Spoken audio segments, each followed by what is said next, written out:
తెలంగాణలోని కామారెడ్డి జిల్లా Machareddy police station పరిధిలోని 5 గ్రామాల్లో సర్పంచులు సుమారు 600 కుక్కల్ని చంపి పూడ్చివేసినట్లు పోలీస్ స్టేషన్లో కేసు నమోదైంది. పల్వంచ, ఫరీద్పేట, బండరామేశ్వరపల్లి, వాడి, భవానీపేట్ పంచాయతీ పరిధిలో వీధి కుక్కలకు విషపు ఇంజెక్షన్లు ఇచ్చి విషగుళికలు కలిపి చంపినట్లు జంతు ప్రేమికులు మాచారెడ్డి పోలీస్ స్టేషన్లో ఫిర్యాదు చేశారు. ఈ మేరకు చంపి పూడ్చివేసిన వీధి కుక్కల మృతదేహాల్ని జేసీబీ సాయంతో వెలికితీసి వెటర్నరీ డాక్టర్లు పోస్టుమార్టం నిర్వహించారు. 5 సర్పంచులపై కేసు నమోదు చేసి దర్యాప్తు చేస్తున్నట్లు మాచారెడ్డి ఎస్ఐ అనిల్ తెలిపారు.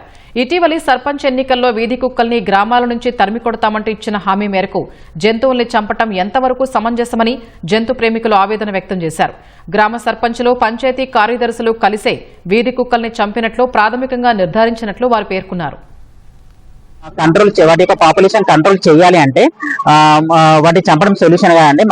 మనకున్న సైంటిఫిక్ వే ఓన్లీ ఒకటే అండి, ఎనిమల్ బర్త్ కంట్రోల్ ఆపరేషన్స్. అంటే వాటి వీధి కుక్కలకు ఆపరేషన్ వేసి పిల్లలు కొట్టకుండా మళ్ళీ యాంటీరేబిస్ వ్యాక్సిన్ వేసి మళ్ళీ సేఫ్ ప్లేస్ రిలీజ్ చేయడం, ఇలా చేస్తేనే మనకు స్ట్రే డాగ్ పాపులేషన్ కంట్రోల్ అవుతుందండి.